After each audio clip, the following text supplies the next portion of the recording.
Hello, welcome back to Toure TV. I pray you are well and I pray you are doing great. Most importantly, you, the Black family. There's something I would like to quickly share. This is the container of a capsule, a drug, which we do take in most parts of the world. Here's another one as well. This one is for Ibumol. We call it Ibumol over here in Nigeria. While this one is for contacts. This deals with anything which has to do with nasal congestion, cold and catarrh. While this one deals with body pains and lack of energy in your body. This one will boost your energy a little bit. Now what I want you to do quickly is, whenever you buy a drug, before you take it, find somewhere, either a spoon or a piece of paper, open it like this, then pour the content of the drug on a piece of paper or in a spoon before you take it. The reason is, there's this video I want you to watch which has been trending online for some time now. Just watch the video and I will give you my reaction after.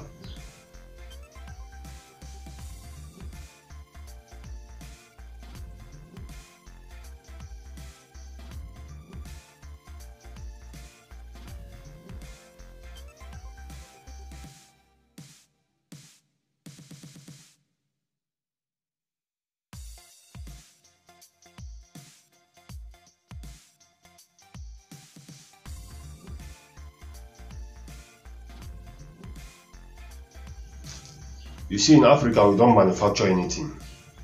We don't manufacture anything. Anything we need, we import it in Africa. Almost 100% of our daily needs in Africa are being imported. As such, whenever we need something, be it drug, food, or any other thing, we are what we eat and we are what we read. So these kind of things, whenever you want to take it personally, do open the drug. If it is a solid one, chew it properly. Not only because if you chew it, it will help digest it quickly. When there's something else involved in it, like the video you watched, the nails in the drug, if you begin to chew it immediately, you'll find that there's something fishy going on in your mouth. You have to spit it out immediately and find out what's that particular thing in your mouth. So now let's get back to the main topic at hand. There's this video I shared with you guys some few days ago about a Chinese man, a Chinese contractor in Sierra Leone, who happens to attack a government official who came to inspect the factory. 你先动手啊！你他妈的再动手，我打死你！滚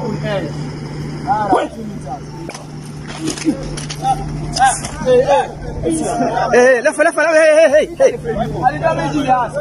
Leave him, he's on record. Hey.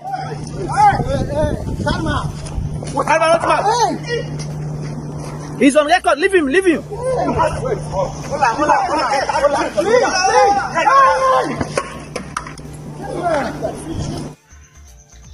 Now, when you look at it, initially I was happy when I saw the video because the black man retaliated to the maximum capacity, and that made me happy because we cannot always afford to be saying sorry at all times.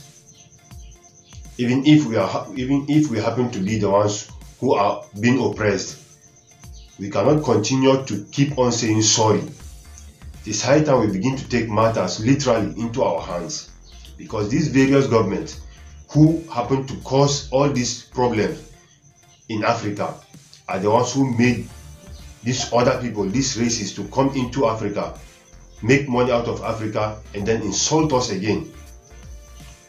Not only that, they beat us. There was a video last year in Kenya where a Chinese contractor was literally flogging a Kenyan who came late to the workplace,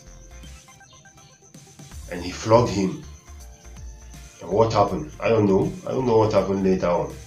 And no, nothing will happen. The moment they give money, that's it. That's the end of the story. There was another one, either in Zambia, if I've not forgotten, who made the black man to hold the cart he was rolling. He stood on it, and the black man was drawing the cart. Not forgetting what they did to some of our brothers and sisters in China last year. And now this. For how long are we going to continue in this way? How long? This is what the leaders, these so-called leaders, caused. They are the ones who cause all these things. Because they don't have the time for their people. They don't care. Whatever happens is none of their business, because it does not directly affect any of their family members. Either does it affect any of their family members indirectly. So as such, they barely show concern to what's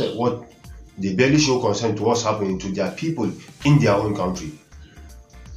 The same last year, there was an Indian company in Nigeria here processing rice in Kano State.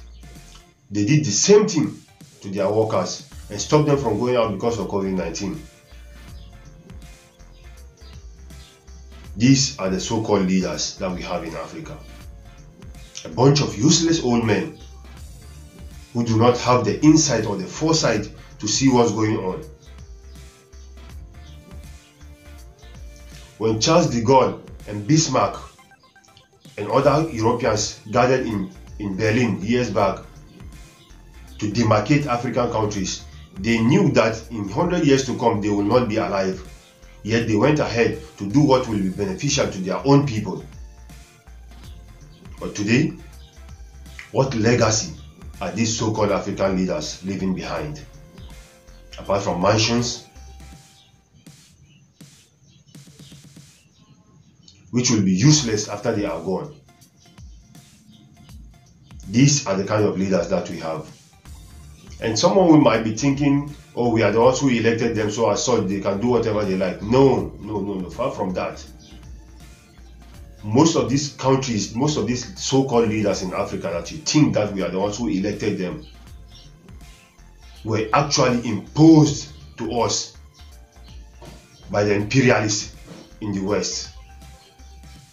Despite the fact that we cannot continue to blame the West for all our woes, but the fact that they keep on poking their nose in every affair of the African is what cause for concern.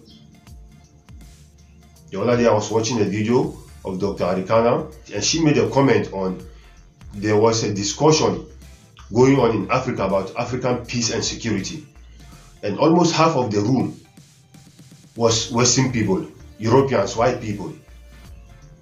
What really are they looking for in Africa? What else do they want from us? What else do they want from us? Is it not yet high time these so-called leaders of ours come together and form a unity government? What have you as an African benefited from the so-called African Union ever since it was formed? Nothing, absolutely nothing. And yet they keep on wasting money, billions of dollars every year to run that so-called African Union.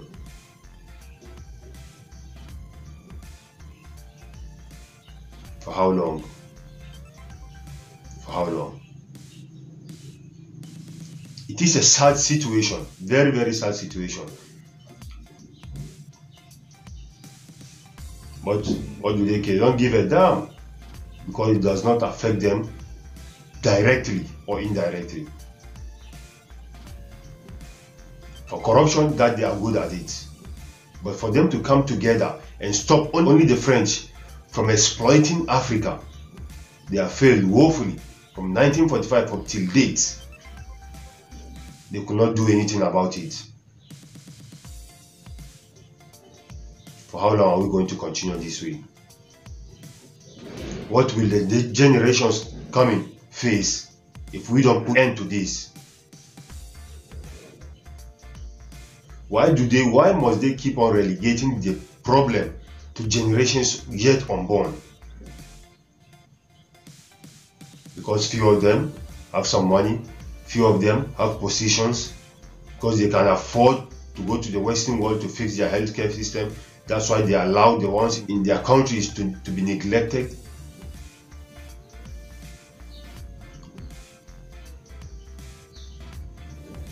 There is a problem, and we have to come together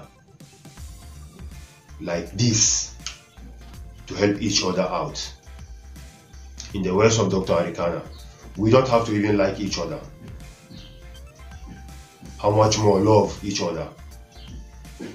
But for the good of each and every African, the only saving grace that we are left with is unity. And without unity, we can go nowhere. Until next time, I say we are together.